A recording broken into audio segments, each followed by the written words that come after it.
The Playboy billionaire of Marvel does have quite the backstory. Over the years, we have seen one of his family members, near or distant, pop out of nowhere and cause some drama in his life. So, in this list, we will be covering the Tony Stark family tree so that new and old fans alike do not get confused with the expanding familial connections in Tony's life. Before we get into our explanation, we have a very small request. If you like our content, please support us by subscribing to our channel. This is a small click for you, but for us, it means a lot. Thank you. Let's begin.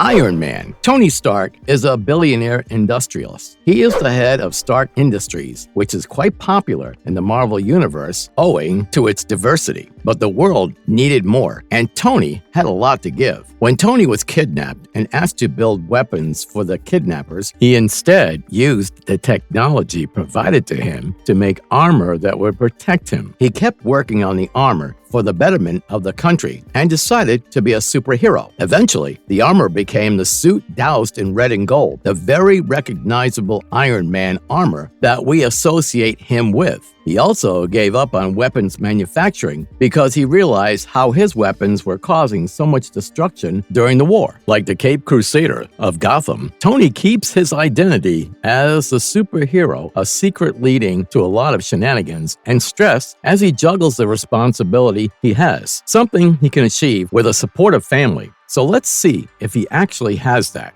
Isaac Stark Sr., parental adoptive ancestor. Let's start from the very beginning. Stark Industries, main plant at Long Island, has a statue of Isaac Stark. He is the one who started the Stark Industries in the first place. He was working on building better machines when the Wizard of West kidnapped him. The wizard had alien technology at his disposal that he found in a cave. When the Rawhide kids showed up to save Isaac, the alien realized that the wizard was using the technology for evil. The alien went back to his planet and used the kids' heroism as an example. It concluded that Earth still had hope. Isaac carried forward that hope by making the Stark Industries and in turn giving us the hero we love so dearly.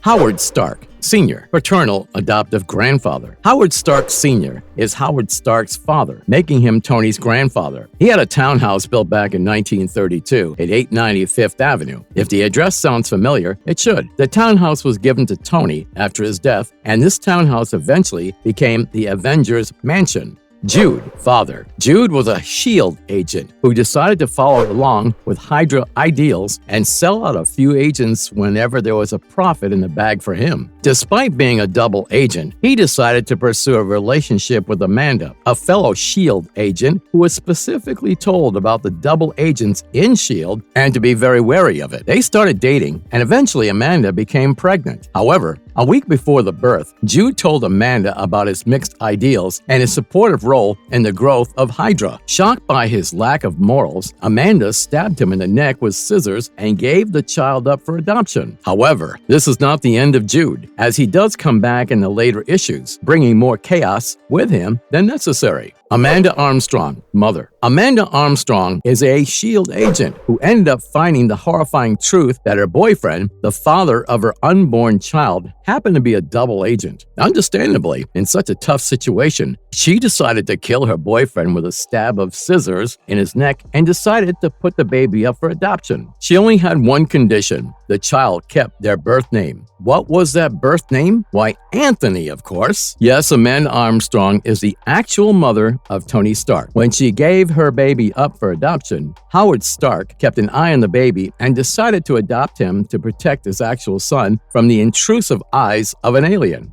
Howard Stark, adoptive father. No matter which timeline you look at, Howard is a man of science in each of them. He is an inventor who has worked on several things since World War II, including the Manhattan Project. He even founded S.H.I.E.L.D. He also happens to be the CEO of Stark Industries, and in one of the casinos that he owns, he met Maria Carbonell. They eventually married, and they became the parents of Tony Stark as we know it. Later, we find out that Tony is actually not their son, which is quite shocking, but also also explains Howard's stiffness towards his son. Now, despite being a knowledgeable man of science, Howard fell victim to alcoholism. His addiction problem was something that affected both Maria as well as Tony, but mostly Maria, as she protected the child from Howard's random mood swings. Howard also did not like how different Tony was from him, owing to the latter's sensitive and reclusive nature. This led Howard to send Tony away to boarding school and even interfere with his love life in his teenage years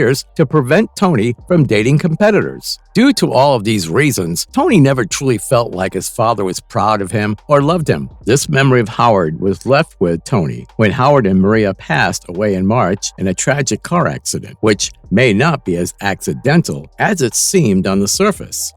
Maria Stark, adoptive mother. Maria Stark, the wife of Howard Stark, is the mother of Iron Man. In the comics, she is a young, fiery woman whom Howard met when she deliberately lost a ton of money on the baccarat table at one of his casinos. Howard tracked her down and showed up at her hotel, which is very creepy, but they charmed each other, and after a tussle with Maria's bodyguard, Howard and Maria decided to start their journey together as a couple. They got married, but when they tried to have a baby, it was told to them that their baby barely had a chance of survival. This led to Howard introducing Gregory, record 451, into the equation, who used their unborn child for his selfish reasons. He basically saved the child at the cost of turning him into the pilot of the God-Killer armor, the kill switch that he had installed in the child. Howard wanted it neutralized, and he did, leading to the child's health deteriorating. So the Starks sent him away from their family to the Maria Stark Foundation Hospice and decided to adopt a child, Tony. Unlike Howard, who acted stiffly with the child, Maria loved Tony a lot, and it showed. Whenever Howard would have extreme mood swings owing to his alcoholism problems, Maria would be the one to dissipate the situation, even though it also strained her relationship with him. Tony did not take his mother's death very well, and as there was a hint of planned assassination in the accident that took his parents' life, Tony decided to become the Iron Man that we now know him as. He also started a charity under his mom's name, which was quite sweet, in my opinion.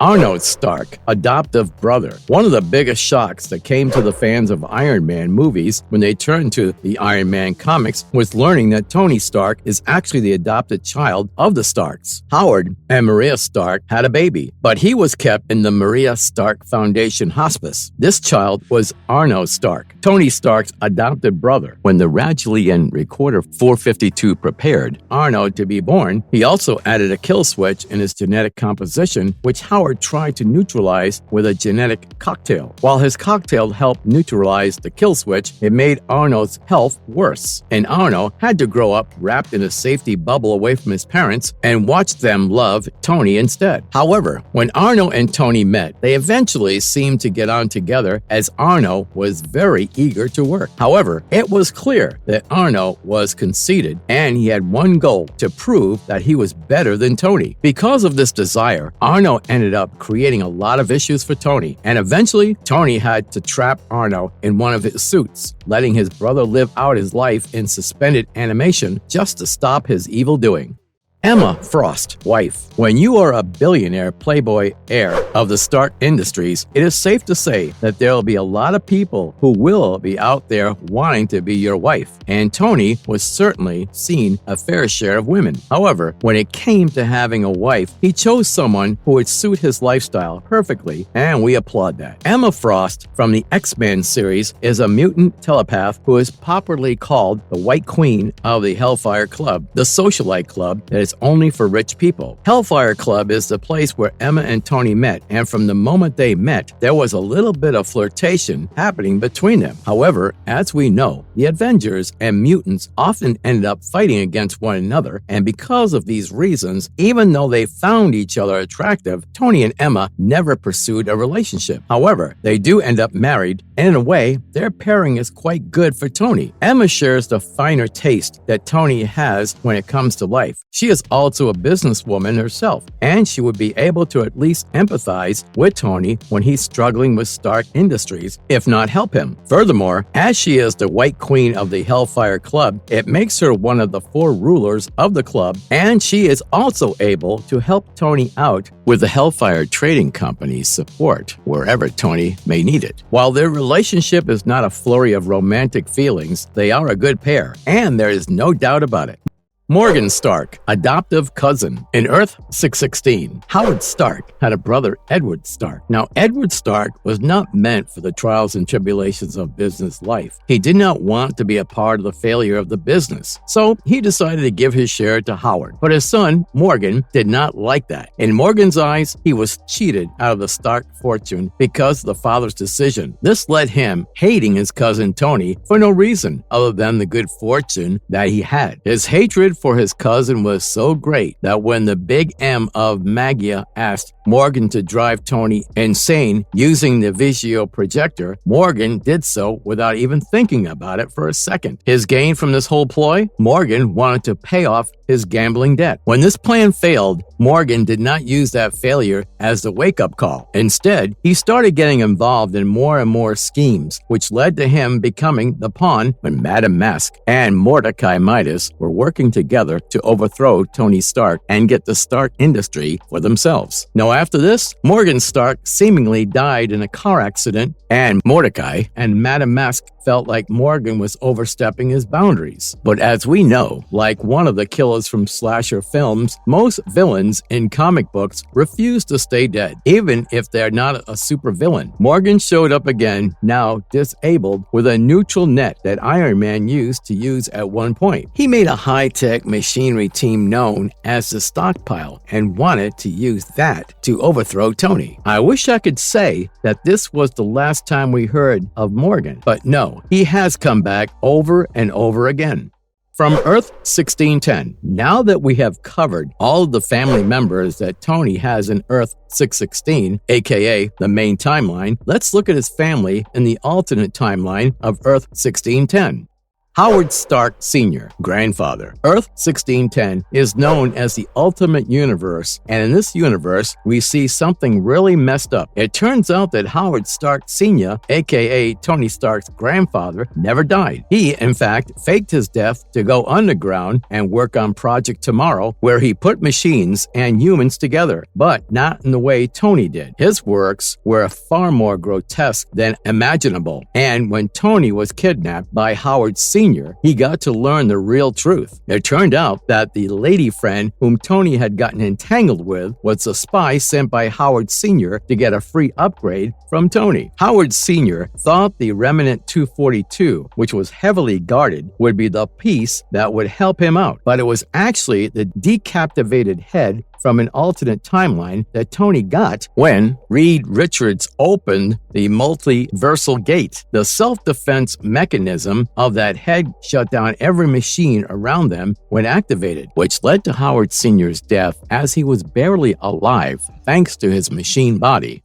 Howard Stark and Maria Stark, parents. In the Ultimate Universe, Howard Stark Jr. is the founder of the Stark Industry, just like in the Earth 616 timeline. However, there is something different about the rise of the Stark Industry in this timeline. In this timeline, Howard Stark decided to get help from a Chinese company, Mandarin International, back when Stark Industries was starting off. Sadly, the Mandarin International turned out to have intentions that went against his moral codes, and Howard had to eventually cut ties with them. Howard kept a coin, which was given to him by this company as a gift, even though they parted ways. This gift coin acted as a reminder for Howard to never trust anyone completely. He and his wife, Maria, had Anthony, and when Anthony was old enough, Howard gave him the company. Once his parents had passed away, Tony got the gift coin. He used that coin as a reminder to never trust anyone, just like his father did. Gregory Stark, twin brother. In this universe, Tony Stark is not the only child of Howard and Maria Stark. Actually, he has an older twin brother known as Gregory. Gregory does not share the same taste when it comes to the finer things in life as Tony does. This leads to Gregory not liking Tony's lifestyle and always feeling that he should have been the one to inherit the Stark industry instead. When Captain America went rogue in this timeline, Nick Fury reached out to the older of the Stark brothers and worked with him in Project Avengers to find Captain America and defeat AIM and Red Skull. Gregory was the one who supplied the hardware that made the Nerd, Hulk, and Spider. Eventually, Gregory died at the hands of Thor, who struck him after Tony disabled his nanites with an electromagnetic pulse. Antoinette Stark, sister from Earth 2301. In Earth 2301, we get to meet Iron Maiden, better known as Antoinette Tony Stark. She worked for S.H.I.E.L.D. at one point, and she made it very obvious that she was down to make the job easier for the military. As it turned out, she actually made her identity public, unlike Tony, who kept it a secret. As her identity was now public, she was able to open defense contracts with the military and work with them. She is also the head of the Stark Industries in this universe.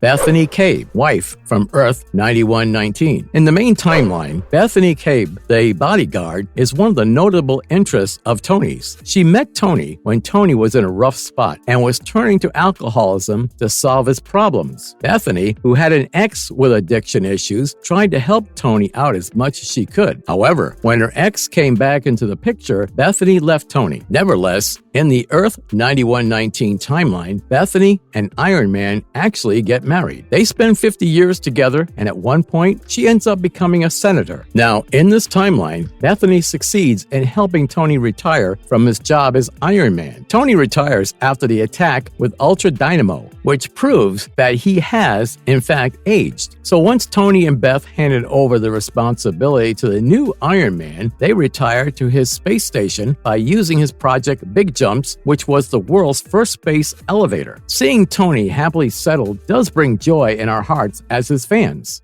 Marvel Cinematic Universe. Honestly, there is no one else who could have played the character of Iron Man better than Robert Downey Jr. when it comes to the Marvel Cinematic Universe. So, it would be downright offensive if we did not mention the family of the movie adaptation. So, let us get on to the Stark family, the Marvel Cinematic Universe.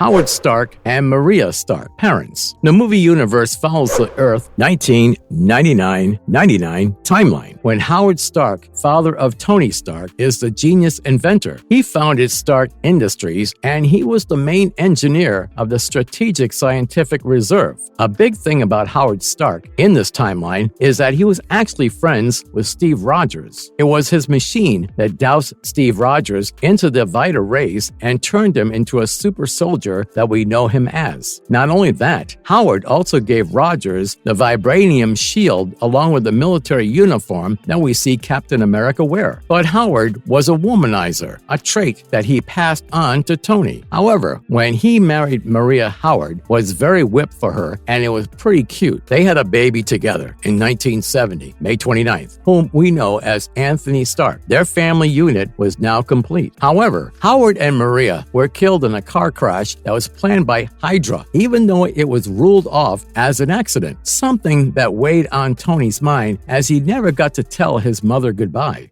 Pepper Potts, wife. Virginia Pepper Potts, played by Gwyneth Paltrow on screen, is Tony Stark's loyal assistant. She was the head administrative aide to Tony Stark, but at first, she behaved more like a nanny to the womanizer billionaire, helping him navigate things around him. But the admiration that she had for him was pretty obvious. Over time, they went from a boss and assistant to actual friends, and Pepper showed up for Tony whenever he was in a difficult situation, whether it was blowing up the reactor core or even saving Tony from Mandarin after she was injected with the extreme virus. Pepper often takes on the role of the head of Stark Industries whenever Tony is overwhelmed with other things, which makes her a really understanding partner for him. So when Pepper and Tony eventually end up getting married, fans definitely shed a few tears because this was well deserved. When in Endgame, Tony faced off against Thanos' army again, Pepper showed up next to her husband even in her new rescue armor, making her the best wife of the decade, honestly. Even in his last moments, Pepper never left his side. Her love for him is truly something to look up to. Morgan Stark, daughter. Morgan Stark is the charming little girl of Tony and Pepper in the Marvel Cinematic Universe. She was the main reason that Tony did not want to mess around with time at first because he didn't want to erase her from existence. In his eyes, she was the one good thing he created. Morgan got her father's brain, and it's shown every time Tony wishes her good night. She seamlessly replies with, "I love you 3,000," as a reply to his "I love you tons." A ton means 2,000 pounds. So this little genius knows what she is talking about. Her personality is also very similar to her father's, with her intense curiosity about technology and her love for cheeseburgers. She is not selfish, but she does struggle to make friends. We are hopeful that in the future, parts of the Marvel Cinematic Universe will get to see Morgan all grown up and follow through her misadventures.